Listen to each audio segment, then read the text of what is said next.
안녕하세요. 서대문 공동체 라디오 지시간 스푼 김민지의 그림 그리는 밤입니다. 어느덧 벌써 7월 중순이 다와가는데요. 며칠 전부터 내린 장맛비로 곳곳에서 피해가 속출하고 있는데요. 여러분들은 잘 계시죠? 잘 계시길 바라면서 이번 주 방송 시작해 보도록 하겠습니다. 저번 주에 국립중앙박물관에서 열리는 특별 전시 거장의 시선 사람들을 향하다 영국 내셔널 갤러리 명화전에 대해서 소개해드렸는데요. 이번 주에도 저번 주에 이어서 같은 전시인 거장의 시선 사람을 향하다 영국 내셔널 갤러리 명화전의 전시 속 또 다른 파트를 자세히 이야기 나눠볼까 합니다. 오프닝 곡에 이어서 바로 첫 번째 곡까지 들어보고 저희는 다시 만날 건데요. 이번에 들려드릴 첫 번째 곡은 라비안 안 로즈, 장밋빛 인생이란 뜻이고 에디스 피아프가 불렀습니다.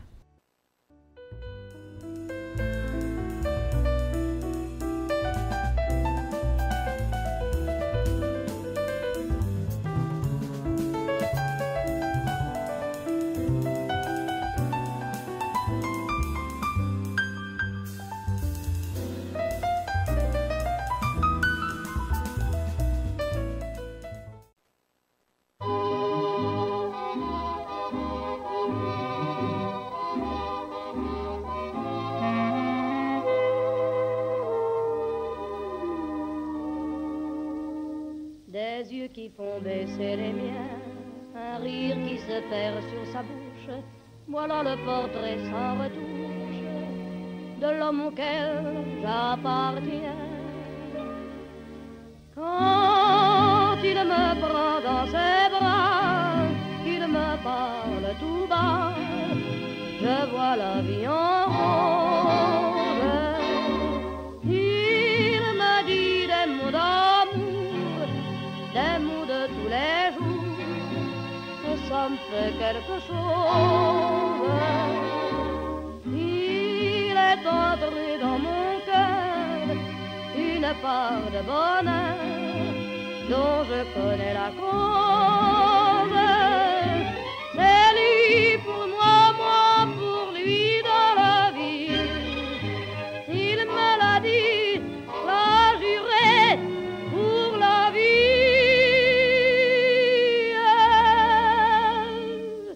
Et dès que je l'aperçois, alors je sens dans moi mon cœur qui bat. Des nuits d'amour à plus finir, un grand bonheur qui prend sa place, des ennuis, des chagrins s'effacent, heureux, heureux, à en mourir. Quand il me prend dans ses bras, il me parle tout bas, je vois la vie en rose. Il me dit des mots d'amour, des mots de tous les jours, et ça me fait quelque chose. Il est entré dans mon cœur une part de bonheur dont je connais la cause. C'est toi pour moi, moi pour toi dans la vie. Tu me l'as dit, m'as juré pour la vie.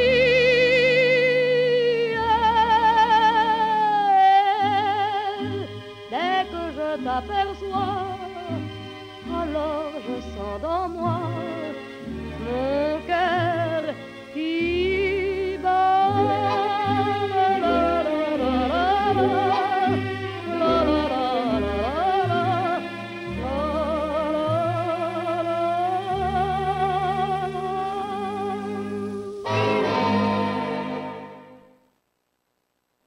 여기는 서대문 공동체 라디오 지시간 스푼 김민지의 그림 그리는 밤입니다. 첫 번째 곡으로 들어보신 곡은 라비아 안 로즈, 에디트 피아프의 노래였는데요. 마치 비 오는 날 유럽의 거리를 자작자작 걷는 느낌이 나는 노래인 것 같지 않은가요? 저번 주에 국립중앙박물관 특별전시 거장의 시선 사람을 향하다 영국 내셔널 갤러리 명화전에 대해서 소개해드렸는데요. 영국 내셔널 갤러리의 역사와 이번 전시에 소개된 인상주의 작가들의 작품 이야기를 주로 저번 주에는 해봤는데 좀 어떻게 유익하셨나요? 혹시 그 사이에 전시 보고 오신 분들 혹시 계신가요? 이번에는 저번 주에 이어서 영국 내셔널 갤러리 명화전의 다른 파트 부분에 또 다른 작가와 작품들을 소개해드릴까 합니다. 그 작가와 작품의 얘기를 또 해보고 그 작가에 관해서도 자세히 이야기 나눠보는 시간 가져볼까 합니다. 저번 인상주의 소개 때 몇 작가들이 좀 빠져서 추가 설명해드릴까 하는데요. 이번 전시의 인상주의 파트에서 폴 세잔이 그린 작업실의 난로라는 작품이 전시되어 있습니다. 이 작품은 1865년경에 제작이 되었고 후기 작품에서 사물의 형태와 색을 단순하게 질서 있는 구조를 만들어내서 19세기 말 인상주의와 20세기 초 입체주의를 잇는 다리 역할을 한 화가 세잔이 그린 작품입니다. 세잔의 작품 작업실의 난로를 보면 난로 뒤에 캔버스가 놓여 있는데요. 검은 난로가 검은 벽 앞에 있으면 전혀 난로가 보이지 않았겠죠. 근데 검은 벽과 검은 난로 사이에 하얀 캔버스를 놓아서 난로가 눈에 잘 띄게 한 작품입니다. 작품 이름에서도 알 수 있듯이 작업실의 난로가 주인공인 것 같은데요. 주인공은 오히려 검은색으로 그리고 뒷 배경을 좀 하얗게 해서 주인공을 돋보이게 하는 아주 독특한 방식을 엿볼 수 있습니다. 전체적인 작품의 색채가 매우 어두운데요. 색채가 어두운 것이 세잔의 초기 그림의 특징이라고 합니다. 폴 세잔에 대해서 좀 더 자세히 알아볼까요? 폴 세잔은 프랑스 화가입니다. 인상주의와 플랑드르 미술에 영향을 받았고 세잔의 정물화 가운데 가장 잘 알려진 작품인 사과와 오렌지는 무미건조한 주제를 위대한 미술로 끌어올렸습니다. 말년에는 목욕하는 사람들이라는 작품처럼 몽환적으로 채색된 누드화 십작을 주로 그렸다고 합니다. 아까 제가 세잔의 초기 작품들은 색채가 좀 어둡고 침울한 느낌이 난다고 말씀드렸는데요. 이렇듯 어둡고 우울한 색조로 그려진 세잔의 초기 작품들은 다소 밀실 공포증적인 느낌을 주기도 합니다. 그러면서 동시에 침울한 분위기를 자아내는데요. 1870년대 들어서면서 그의 양식은 변화하기 시작했습니다. 이 무렵에 세잔은 마티 오르탕스 피케와 사랑에 빠졌으며 인상주의 화가들과 교제하게 됩니다. 특히 피사로에게 인상주의 기법 및 이론을 배우기 시작했는데요. 함께 여러 곳을 돌아다니면서 야외에서 그림을 그리기 시작했습니다. 인상주의 화가들은 빛을 중요하게 생각했고 이때부터 발명된 튜브 물감으로 야외에서 그림 그리는 일이 많다고 저번 주에 말씀드렸는데 혹시 기억나시나요? 이렇게 세잔은 자신을 진정한 인상주의 화가로 생각하지는 않았지만 1874년에 인상주의 화가들과 함께 전시회를 가졌습니다. 그는 자신의 미술이 더 단단하고 오래도록 지속되기를 원했습니다. 오랫동안 플랑드르 미술에 감명을 받았던 세잔은 플랑드르의 대가들이 사용한 것과 같은 유사한 색조와 정물화를 그렸습니다. 세잔의 정물화 가운데 가장 잘 알려진 작품은 사과와 오렌지, 1895년에서 1900년경에 제작된 작품이죠. 이 그림은 무미건조한 주제를 위대한 미술로 끌어올렸습니다. 그 뒤에 1886년에 세잔의 아버지가 사망했는데요. 이 시기에 세잔은 재산을 상속받았습니다. 그리고 그의 작품은 중요 미술 수집가들에 의해서 선호되었으나 이러한 성공에도 불구하고 세잔은 자신이 실패했다는 느낌을 떨치지 못했다고 합니다. 왜 그랬을까요? 세잔은 그림을 그릴 때 장면에 감정이 이입되는 화가였기에 그의 삶에 일어나는 변화들과 함께 그의 미술 양식도 서서히 변해갔습니다. 1860년대 후반에 그는 대체로 서투르고 어쩌면 화난 것처럼 캔버스에 물감을 겹겹이 덧칠하는 방식을 사용하고 있습니다. 이러한 양식은 1866년에 그의 아버지를 그린 초상화에서 더욱 두드러지게 나타나는데요. 하지만 그는 곧 자드부팡의 길 1871년 작품과 같은 감각적인 그림들을 제작했습니다. 이 그림은 그의 아버지 소유의 공원을 그린 것으로 풍요롭고 색다른 해석이 특징적으로 꼽히는 작품입니다. 세잔은 풍경화나 자신의 흥미를 끄는 주제들을 반복적으로 다시 그렸는데요. 작품 활동의 여러 단계마다 그림이 불러일으키는 다양한 감정들에 따라서 수많은 재창작을 시도했습니다. 말년에 그의 작품은 조화롭고 몽환적으로 채색된 누드화 습작들로 특징 지어지는데 그중 목욕하는 사람들 1894년에서 1905년 사이 제작된 이 작품이 가장 유명합니다. 세잔의 목욕하는 사람들은 인간의 형상에 모더니즘적인 요소를 도입한 작품이라고 평가받고 있는데요. 세잔은 아까 말씀드린 것처럼 자신의 흥미가 있는 주제를 여러 번 반복해서 그린다고 했는데요. 그 중에 하나가 작품 생트 빅투아루 산에 나온 풍경입니다. 파블로 피카소는 세잔에 대해서 이렇게 말했습니다. 나의 유일한 스승, 세잔은 우리 모두에게 있어 아버지와 같은 존재였다 라는 글을 남겼습니다. 폴 세잔의 사과와 오렌지라는 작품에 대해서 설명을 드려보자면요. 폴 세잔의 정모라는 미술의 역사에서 매우 독특하면서도 중요한 의미를 지니고 있습니다. 특이한 구도와 시점에서 두드러지는데 가령 이 작품을 언뜻 살펴보아도 왼쪽에 놓인 과일 접시와 중앙에 놓인 솟아오른 과일 접시 그리고 오른편에 장식이 새겨진 화려한 포트의 시점이 각각 다르기 때문입니다. 하나의 시점에서 대상을 포착해야 한다는 전통적인 원급법에서 벗어나 복수화된 시점에서 대상을 묘사하는 이런 독특한 방식은 입체주의를 비롯해 이후 전개되는 현대미술에 큰 영향을 끼쳤습니다. 이 사과와 오렌지 작품은 세잔의 정물화 가운데 가장 화려함을 자랑하는데요. 세잔은 각 정물들에게서 발산되는 풍성함과 다채로움을 매우 예리하게 포착하고 있습니다.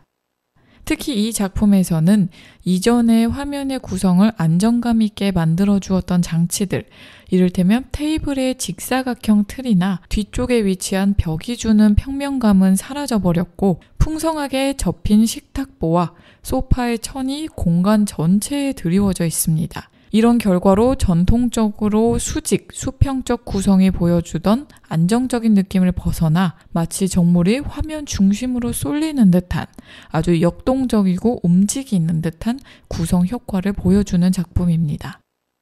그러나 이러한 불안정한 감각에도 불구하고 각각의 과일들과 그 배치는 매우 단단하고 견고해 보입니다. 상대적 운동감과 견고한 체계, 모두를 추구했던 세잔의 회화에 대해 감각이 이 정물화에 반영되어 있습니다.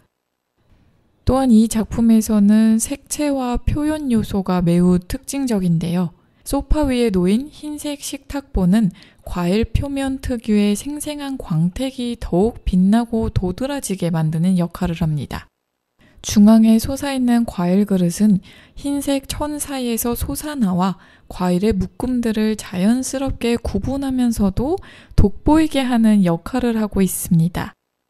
또 오른쪽에 놓인 화려한 장식 문양의 물병은 그 표면에 새겨진 화려함으로 인해 앞에 놓인 과일과 뒤쪽 주름진 천 사이에 가교 역할을 하고 있습니다. 이 그림에는 무언가 대상들이 빼곡히 들어차 있지만 풍부한 경물들의 모양과 색의 화음을 이루고 있는데요. 마치 숲과 바위들로 빼곡히 채워진 그의 풍경화처럼 느껴지기도 합니다.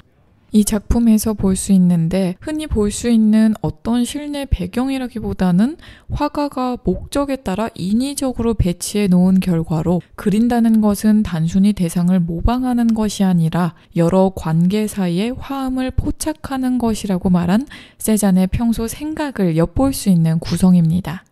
정물 각각의 고유한 색채는 작은 색면들로 이루어져 있는데요. 이 색면들이 겹치면서 대상은 입체감을 갖게 됩니다. 세잔이 사실적인 묘사에 치중하기보다는 모자이크 조각 같은 작은 색면으로 칠하는 기법을 택하고 있는 이유는 대상의 근본적인 구조를 파악하기 위함이라고 합니다. 네, 여기서 잠깐 멈추고 노래 하나 들어볼까 하는데요. 노래 듣고 온 뒤에는 제가 평소에 좋아하는 세잔의 작품에 대해서 간단하게 소개해드릴까 합니다. 이번에 들려드릴 곡은 비가 많이 오는 요즘 같은 날 들으면 좋을 것 같아서 선곡해봤습니다. 헤이즈의 비도 오고 그래서. 비도 오고 그래서 네 생각이 나서 그래서 그랬던 거지 별 의미 없지.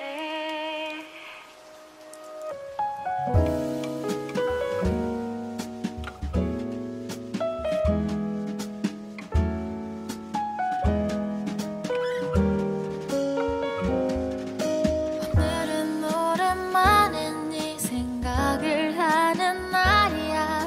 일부러 난 너와 내가 담겨있는 노래를 찾아. 오늘은 슬프거나 우울해도 괜찮은 맘이야.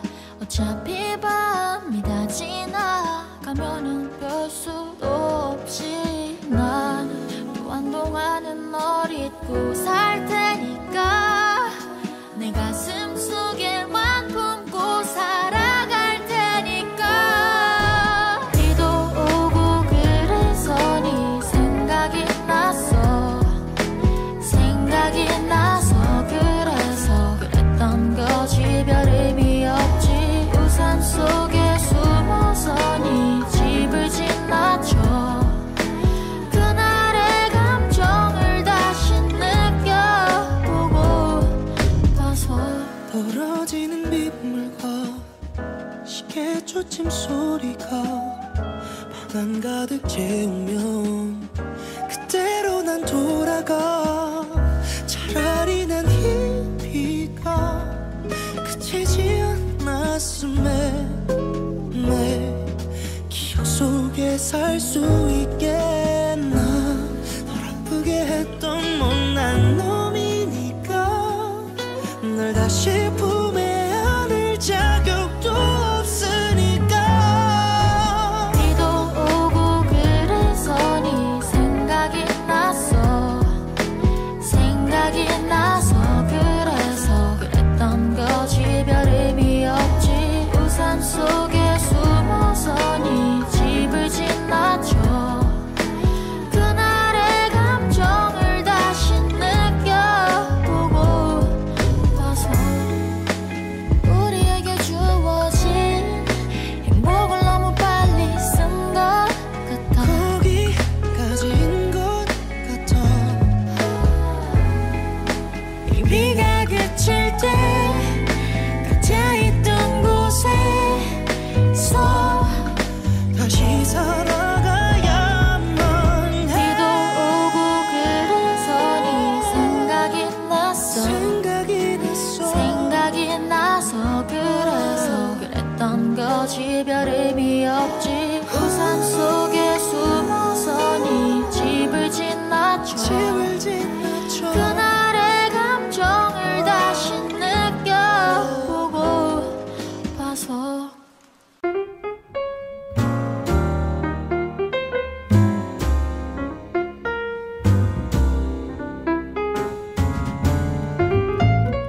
허전한 마음에 지식 한 스푼. 그림과 책, 인문학과 인도 이야기, 그리고 마음 나누는 대화법까지 지식 한 스푼의 풍성한 주제로 오늘도 지식 충전하세요.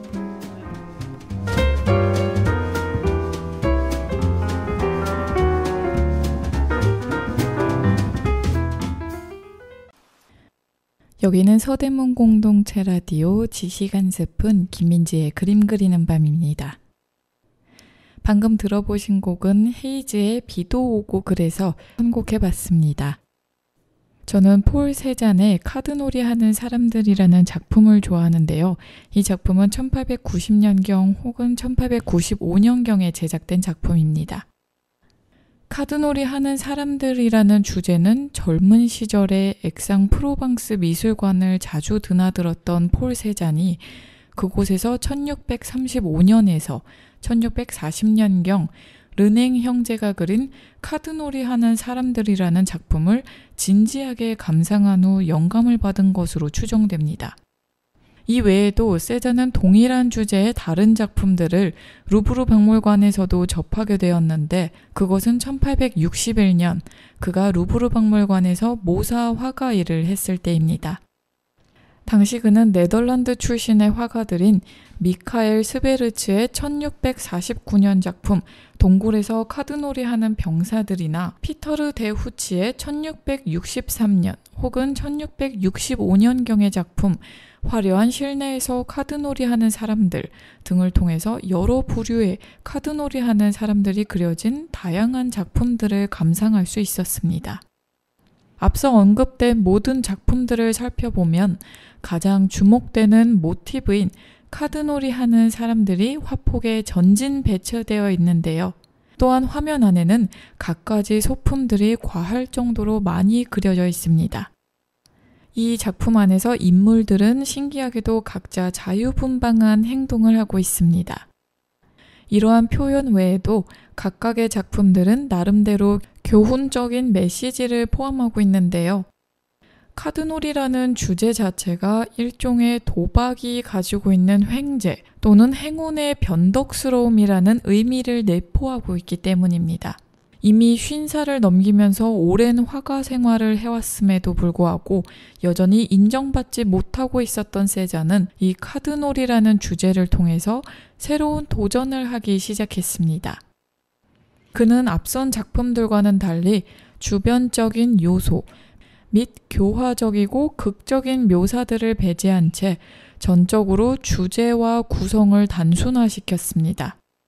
또한 적절한 장면을 연출하기 위하여 그는 액상 프로방스 지방의 자드부팡 마을의 농부들을 화폭에 그려넣었습니다. 농부들은 자신이 가지고 있는 가장 좋은 옷을 입고 중절모를 쓴 모습으로 묘사되었는데 이 장면을 위하여 세잔은 여러 개의 대생 및 수채화 습작들을 그렸다고 하네요. 이렇듯 세잔은 여러 차례의 습작을 통하여 발전된 주제는 5점의 작품으로 완성되었습니다. 그중 미국의 반스 재단 및 메트로폴리탄 미술관에 소장되어 있는 두 작품들은 가장 처음에 그려진 것입니다. 앉아서 카드놀이를 하는 사람들의 옆모습이 정면으로 보이는 화면에 각각 3사람과 2사람이 앉거나 서 있는 이 작품에는 인물들과 함께 화면에 역동성을 주는 다양한 디테일들이 묘사되어 있습니다. 그러나 이후에 그려진 3점의 작품들에서는 전작들에서 보여주었던 세부 묘사는 생략이 되었고 2명의 카드놀이 하는 사람들만이 압축적으로 그려져 있습니다. 이 3작품은 각각 스웨덴의 개인 소장가, 런던의 코톨드 미술연구소, 그리고 파리의 오르세 미술관에 소장되어 있습니다. 오르세 미술관이 소장한 바로 이 작품은 세잔이 카드놀이라는 주제로 그린 마지막 그림으로 가장 작고 간결한 스타일로 그려져 있습니다. 작품 속에서 2명의 남자들은 서로 마주보는 모습으로 묘사되고 있는데요.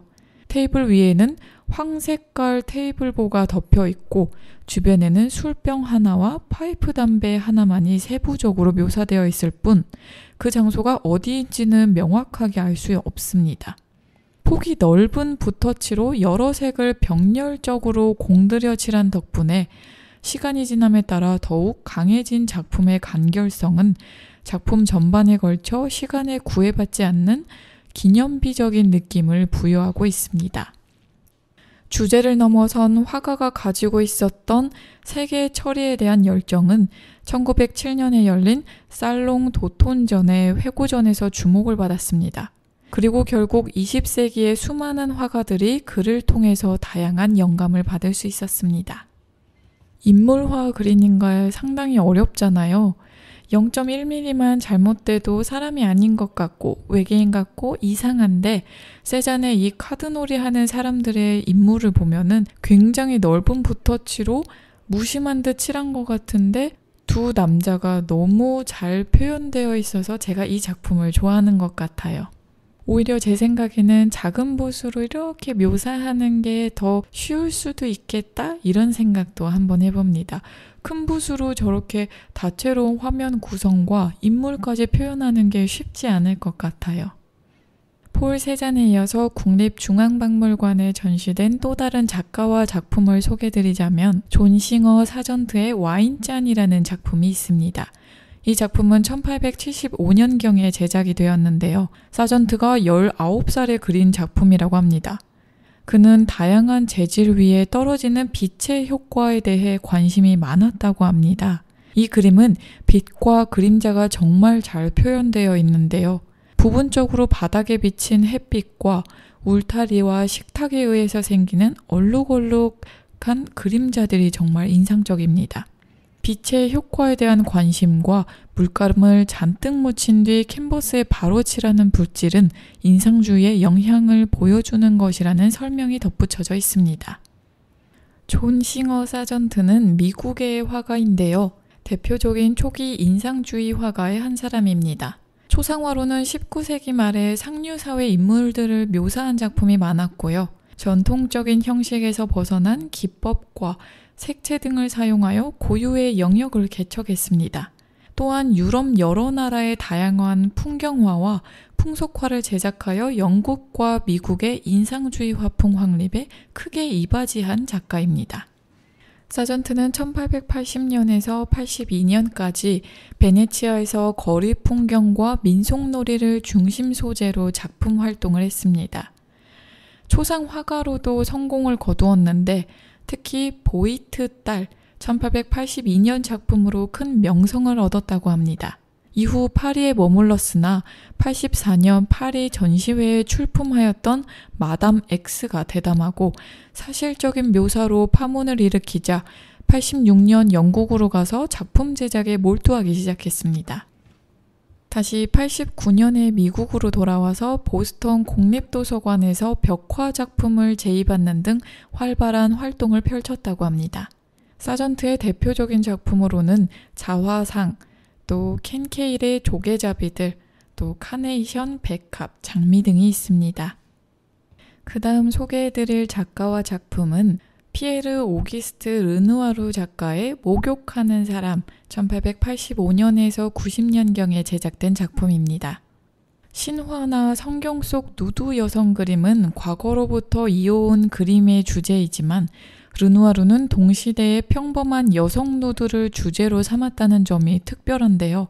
물감을 번지게 표현한 풍경이 무척 감각적인 그림입니다. 이 작품을 보면 여성의 주위에 둘러싼 배경이 뿌옇게 블러 처리된 것처럼 되어 있는데요. 21세기 그것도 최근에서야 핸드폰이나 카메라에서 배경을 일부러 뿌옇게 해서 주인공이 돋보이게 하는 방법을 많이 사용하고 있잖아요. 근데 이러한 방식을 카메라도 핸드폰도 없는 1885년에 이 방법을 사용해서 주인공을 돋보이게 했다는 점이 정말 놀랍습니다. 여기서 잠깐 쉬고 노래 한 곡 듣고 와서 르누아르에 대해서 자세히 설명해 볼까 하는데요. 이번에 들려드릴 곡은 아이들의 누드입니다. Why you think about nude? Cause you feel so rude. Think outside the box, then you like it. Hello, my name is Yappy Yappy Yo. 말투 멍청한 데 몸매 sexy sexy yo. 그럼 다야 봐, can't you? 나의 내가 뒤틀려버린 노래라. I don't need a man. 철학에 미친 독서관. Setbackman. 싸가지 없는 스토리에 모지 황당한 야유하는 관객들. You treat me, you a liar. 발가벗 켜져버린 movie star. 별빛이 깨져버린 rom. 우리 볼품 없대도 망가진다 해도 다시 사랑받지 못한대도. Yes, I'm nude. Nude. Yes, I'm nude. Nude. I don't give a love. Baby, how do I look? Yeah. How do I look? Yeah. 아리따운 날 입고 따따라따라. Baby, how do I look? Yeah. How do I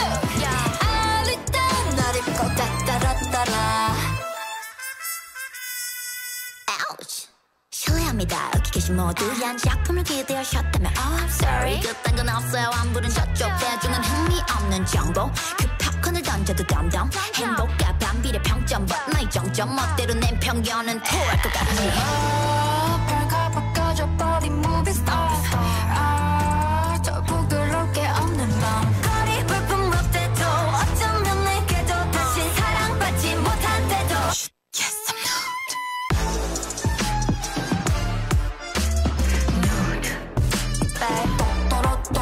Yes, I'm nude. Nude. I don't give a love. Baby, how do I look? Yeah, how do I look? Yeah, 안 입던 날 입고 따따라따라. Baby, how do I look? Yeah, how do I look? Yeah, 안 입던 날 입고 따따라따라.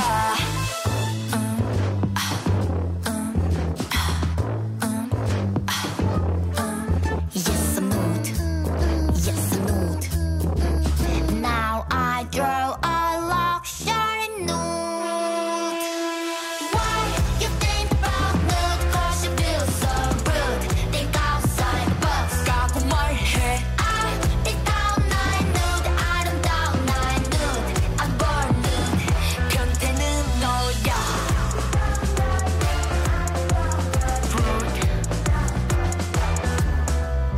Nude. 네, 여기는 서대문 공동체 라디오 지식 한 스푼 김민지의 그림 그리는 밤입니다. 방금 들어보신 곡은 아이들의 누드였고요. 이어서 르누아르 작가에 대해서 자세한 설명 이어가도록 하겠습니다. 르누아르는 인상주의의 화가입니다. 야외에서 그린 초상화, 양산을 쓴 리즈라는 작품은 인상주의 화가들이 외광 회화로 유명해지는 데 일조한 작품입니다. 인상주의에서 차지하는 비중이 상당한 화가였지만 르누아르는 18세기 고전 미술로 관심을 돌려 보다 견고한 작품을 만들어냈습니다. 르누아르의 첫 번째 직업은 도자기에 무늬를 그려넣는 일이었는데요. 그는 받은 임금으로 미술 교습을 받았고 이 교습 시간에 그에게 인상주의를 알게 해준 클로드 모네, 알프레드 시슬레, 프레데리크 바지유를 만났습니다. 1862년에는 르누아르는 에콜 데 보자르에 합격했고 곧 파리 살롱전에 전시하기 시작했지만 이때 전시했던 작품은 그가 스스로 파괴해버려서 남아있지 않다고 합니다. 1867년에는 그 당시 애인을 그린 초상화, 아까 말씀드린 양산을 든 리즈가 살롱전에 통과되었는데요. 이 작품은 작업실이 아닌 야외에서 그린 초상화라는 점에서 주목할 만합니다. 르누아르는 인상주의 화가들은 이러한 야외에서 직접 보고 그리는 풍경화인 외광 회화로 유명해졌고 양산을 든 리즈도 아까 말씀드린 것처럼 여기에 일조했습니다. 르누아르와 인상주의 화가들은 함께 작업하였고 서로를 모델로도 이용했습니다. 르누아르와 모네는 특히 각별한 친구여서 함께 그림을 그리는 일이 자주 있었고 같은 대상을 보고 각기 다른 그림을 그렸습니다. 이렇게 연대해서 그린 그림들 중 가장 유명한 것은 라 그르누에르 1869년 작품입니다. 이 라 그르누에르라는 작품을 보면 계절과 날씨가 반영된 색조의 작품임을 볼 수 있는데요. 또한 르누아르는 1870년에서 1871년까지 치러진 프랑스 프로이센 전쟁에 참전했고 이 전쟁에서 그의 친구인 바지유를 잃었습니다. 전쟁이 종식된 후에 르누아르가 전쟁의 공포를 떨쳐내기 위해 그림에 몰두하고 있을 때 미술 상인인 폴 뒤랑 류엘이 르누아르에게 만나기를 청했고 자신의 화랑에서 팔기 위해 르누아르의 그림들을 많이 사들였습니다. 그리고 그 후에도 계속 그는 르누아르의 작품을 의뢰했습니다. 르누아르가 인상주의에서 차지하는 비중이 상당했음에도 그는 8차례 열렸던 인상주의 화가들의 전시회 중 겨우 4번 참가했습니다.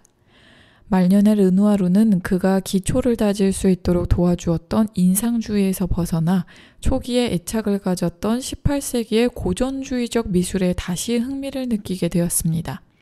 르누아르의 양식에서 인상주의적인 요소는 많이 줄어들었지만 고전 미술의 거장들을 직접적으로 모방하지는 않고 그들의 작품에서 배운 것을 인상주의 기법과 혼합하여 르누아르의 작품은 더 큰 목표와 견고함을 얻게 되었습니다. 르누아르는 그러던 중 건강이 나빠져서 몸이 점점 말라갔다고 하는데요. 따뜻한 기후가 관절염의 고통을 덜어주길 바라며 그는 프랑스 남부로 이사를 갔습니다.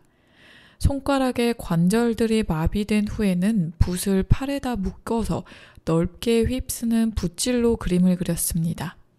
손가락이 마비가 됐는데도 그림을 그리는 열정을 가진 르누아르, 정말 대단하죠? 르누아르에게는 3명의 아들이 있었는데요. 르누아르에게는 3명의 자녀가 있었습니다. 피에르, 장, 그리고 클로드가 있었습니다. 르누아르는 자신의 아이들을 주로 화폭에 자주 담았는데 부인인 알린이나 사촌이자 아이들의 아름다운 보모였던 가브리엘 르나르와도 함께 그리곤 했습니다. 아들 피에르와 장은 제1차 세계대전에 참전하여 둘 다 부상을 당하고 맙니다. 전쟁이 끝난 후에 피에르는 훌륭한 배우가 되어 처음에는 연극에, 나중에는 영화에 출연하였고 장은 남부 사람이라는 영화 작품으로 아카데미상을 거머쥐며 초기 프랑스 영화에서 가장 영향력 있는 영화 감독이 되었습니다. 장의 영화에는 아버지로부터 물려받은 예술에 대한 깊은 이해가 담겨 있다고 합니다. 저는 르누아르 작품 중에 작품 이름 두 자매라는 작품을 또 좋아하는데요. 이 작품에 대해서 소개해드리자면 제작 연도는 1881년으로 추정됩니다.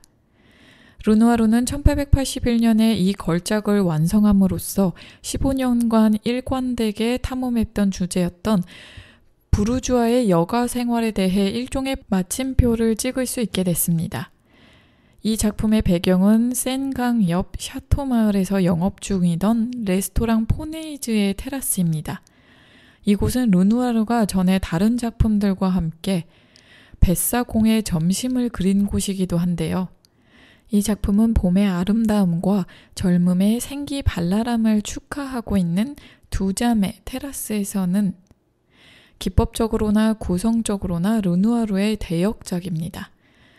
이 거장은 이 그림을 통해 활기가 넘치는 색상과 변화무쌍한 붓터치를 구사했습니다.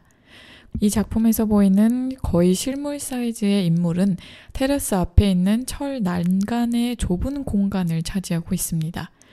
그들 뒤로는 생기발랄하게 흔들리고 있는 나뭇잎들의 풍경이 깔끔한 윤곽을 보여주며 선명하게 표현되어 있습니다. 두 소녀의 얼굴은 매우 아름답게 표현되어 있는데요. 르누아르가 새로운 기술로 마스터한 새 강조 기법을 사용하고 있다고 합니다. 이것은 도자기 표면처럼 반짝이는 얼굴의 윤기는 명암으로 인해 잘 표현되어 있고 어린이들의 눈동자는 놀랄 정도로 선명하게 표현되어 있습니다. 투명한 푸른색은 순진무구한 눈을 통해 세상을 새로이 바라볼 수 있도록 하는 르누아르의 욕망이 드러나는 것이기도 합니다. 르누아르는 항상 그가 본 것을 새로이 변형했는데 이 작품에서는 자연과 인공적인 것이 조화로이 보이도록 노력했다고 합니다. 예를 들어서 인물 뒤의 잎사귀들은 어린 소녀들의 모자를 장식하고 있는 조화에 못지않습니다. 야외 배경이라는 맥락에서는 약간 벗어나 있지만 바구니 안에 들어있는 실꾸러미로 된 공 또한 작가의 팔레트에 있는 색과 그의 기술을 효율적으로 활용하고 있습니다. 1882년에 열린 7번째 인상파 전시에서 선보인 이 작품은 르누아르가 인상파가 보여주던 나부끼는 붓터치에 의한 일시적인 빛의 효과라는 편향된 성향에서 벗어나려고 하고 있음을 잘 보여주고 있는 작품입니다. 이 작품을 모사하는 분들도 많은데요. 이 작품에서는 인물은 정말 화려하게 표현되어 있고 뒷 배경은 거친 붓터치로 인해서 대비되는 그 효과가 저는 좋았던 것 같아요. 여기서 르누아르에 대한 설명은 마무리 짓도록 하고 다음 곡 들어보시겠습니다. 이번에 들어보실 곡은 이문세의 소녀입니다.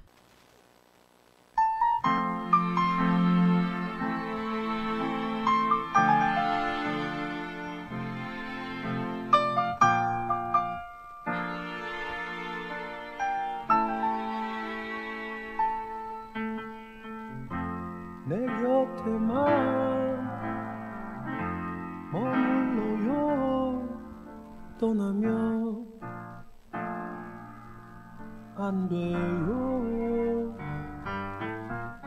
그리움 두고 머나먼 길 그대 무지개를 찾아올 순 없어요. 노을 진 창가에 앉아 멀리 떠가는 구름을 보며 찾고 싶은 옛 생각들 하늘에 그려요.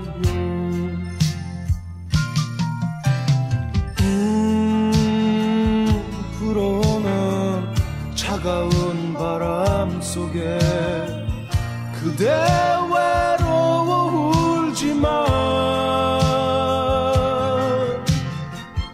나 항상 그대 곁에 머물겠어요. 떠나지 않아요.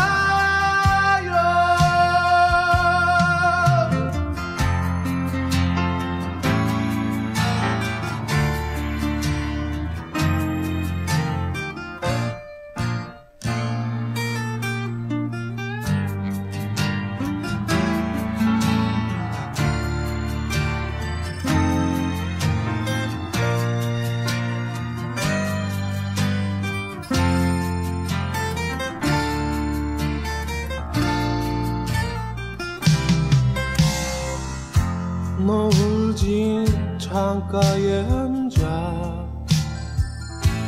멀리 떠가는 구름을 보며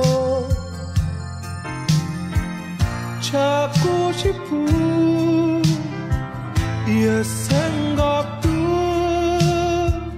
하늘에 그려요.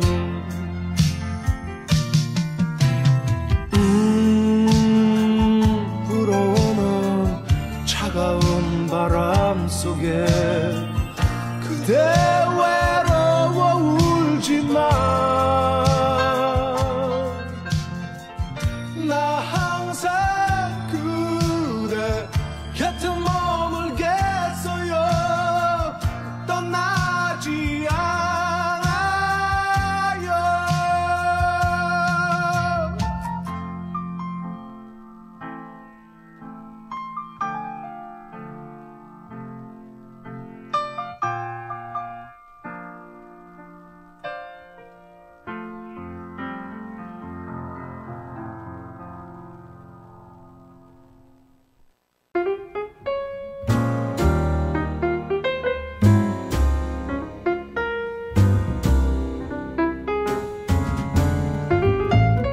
허전한 마음에 지식 한 스푼. 그림과 책, 인문학과 인도 이야기, 그리고 마음 나누는 대화법까지 지식 한 스푼의 풍성한 주제로 오늘도 지식 충전하세요.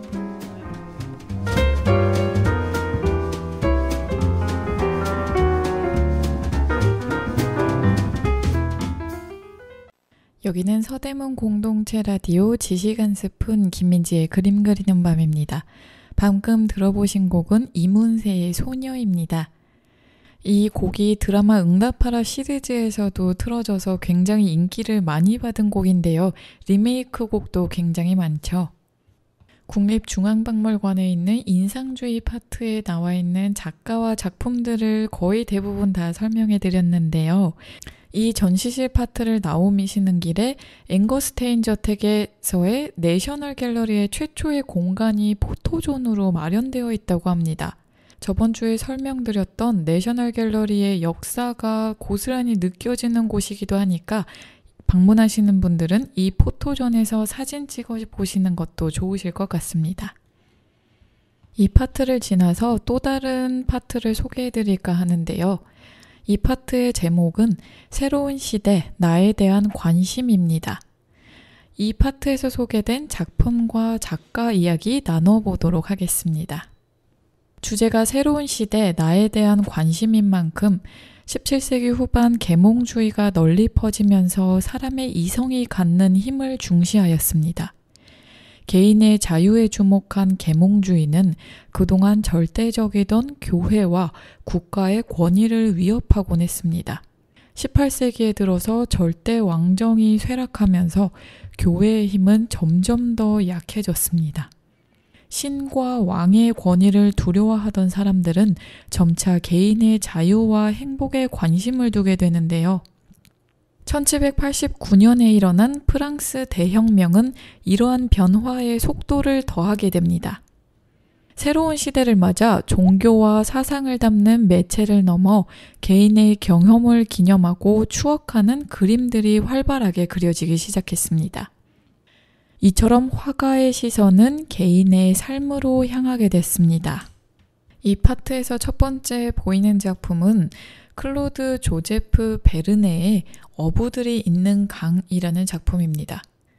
클레드 조제프 베르네는 프랑스를 대표하는 풍경화가였고 18세기 전반에 로마에서 활동한 작가입니다. 이어서 안토니 반다이크의 존 스튜어트와 버나드 스튜어트 형제라는 작품이 보이는데요. 이 작품은 1638년경에 제작되었습니다. 반다이크는 스승 루벤스와 함께 17세기 북유럽 플랑드르를 대표하는 화가입니다. 작품 속의 소년들은 영국 귀족인 3대 레녹스 공작의 아들들인데요. 왼쪽이 형 존 스튜어트고 오른쪽이 동생 버나드 스튜어트입니다. 위풍당당한 자세와 호화로운 옷에서 거만함이 좀 느껴집니다. 당시 남자들도 굽이 있는 약간 장화 같은 것을 신었나 봐요. 작품의 두 형제의 옷이 정말 반짝반짝 빛나고 실크가 느껴지는 정도로 자세히 묘사되어 있습니다. 여기서 반다이크에 대해서 조금 더 자세히 설명드리자면 반다이크는 루벤스와 함께 플랑드르 바로크 미술을 대표하는 화가입니다. 특히 그에게 국제적인 명성을 안겨준 초상화 분야에 있어서 그는 루벤스와 티치아노에 필적하는 성취를 이루었다고 평가받고 있습니다.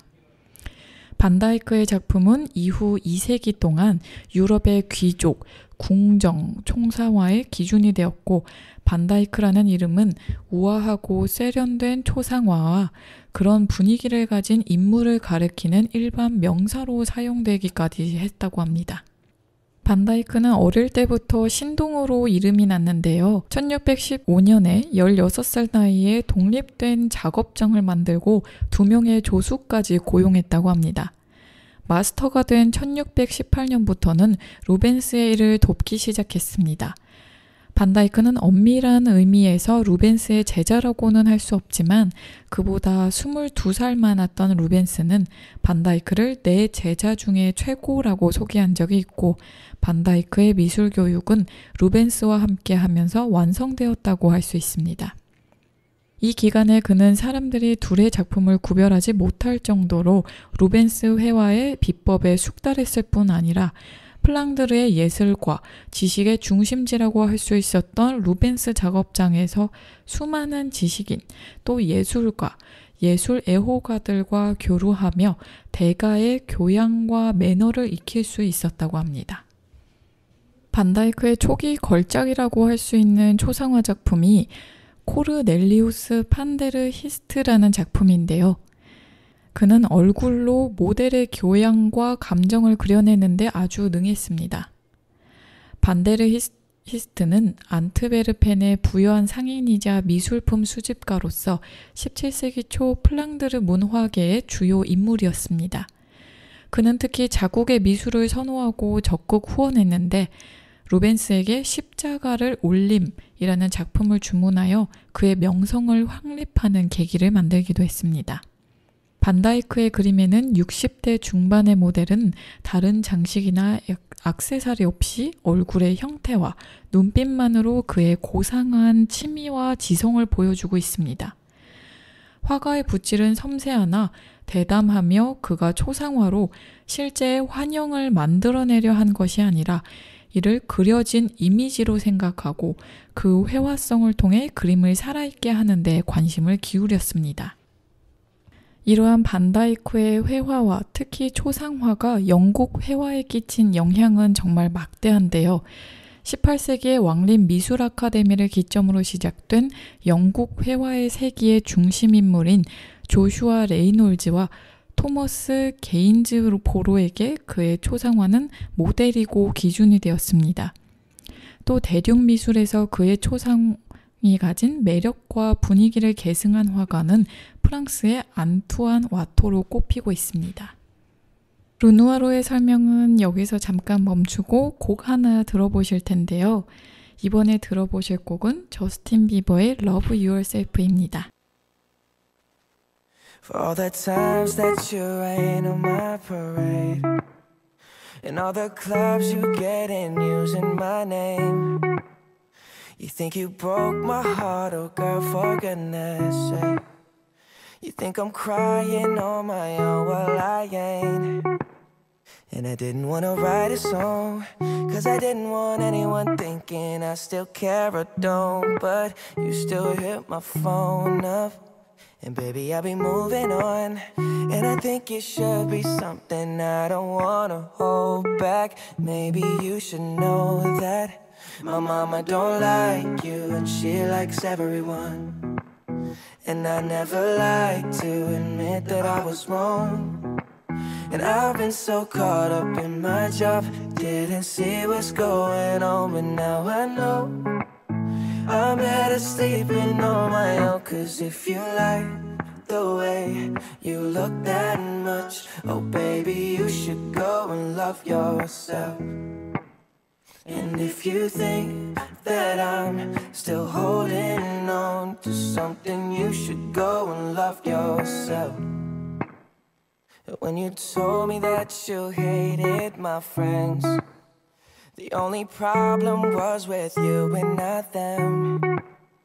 And every time you told me my opinion was wrong, and tried to make me forget where I came from.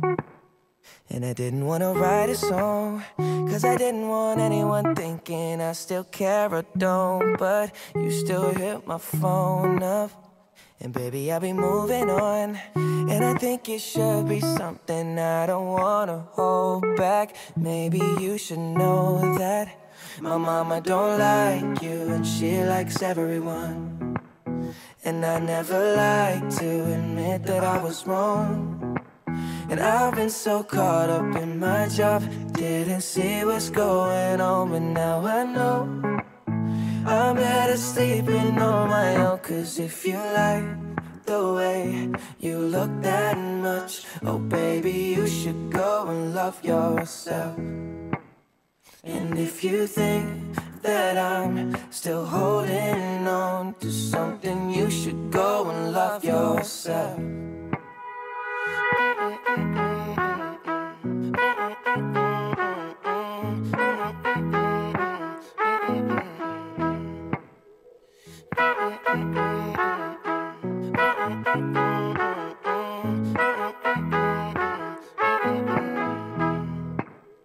For all the times that you made me feel small, I fell in love, now I feel nothing at all. I never felt so low when I was vulnerable. Was I a fool to let you break down my walls? Cause if you like the way you look that much, oh baby you should go and love yourself. And if you think that I'm still holding on to something, you should go and love yourself. Cause if you like the way you look that much, oh baby you should go and love yourself. And if you think that I'm still holding on to something, you should go and love yourself. 여기는 서대문 공동체 라디오 지식 한 스푼 김민지의 그림 그리는 밤입니다. 방금 들어보신 곡은 저스틴 비버의 Love Yourself인데요. 이 파트에서 어울리는 곡이라서 선곡을 해봤습니다. 종교나 왕권을 떠나서 나 자신을 되돌아보고 나 자신이 주제가 되는 그러한 의미에서 Love Yourself로 해봤습니다. 또 그 다음에 이어지는 이 파트에 전시되어 있는 작품들을 설명드리자면요.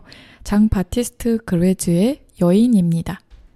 이 작품에서는 프랑스에서 그때 당시 유행한 로코코 시대 패션을 살펴볼 수 있습니다. 머리에 파우더를 뿌리고 진주와 꽃장식을 단 헤어스타일이 굉장히 돋보이고 실크가 아주 부드럽게 표현되어 있습니다. 그 다음 작품으로는 피에트로 롱기의 기사를 맞이하는 여인, 또 프란시스코 데 고야의 이사벨 데 포르셀 부인 등이 있습니다. 이 파트에 나온 작가와 작품들은 다음 주에 또 이어서 하기로 하고요. 마지막으로 국립중앙박물관 가시는 길을 다시 한번 안내드리겠습니다. 서울 용산구 소빙고로 137에 위치하여 있고 지하철 4호선과 경의중앙선 이촌역 2번 출구에서 309m에 위치하고 있습니다. 이번 전시를 실제 보러 가시는 분들은 보러 가시기 전에 듣고 가시면 좋으실 것 같아서 준비해봤고요. 혹시 사정이 여의치 않아서 못 가시는 분들도 제 방송을 들으시면서 인터넷에 작가와 작품 검색하시면서 들어보시면 좀 유익하시지 않을까 싶습니다. 저는 다음 주에 더 풍부한 자료를 준비해서 여러분들과 만나보도록 하겠습니다. 다음 주에 또 만나요.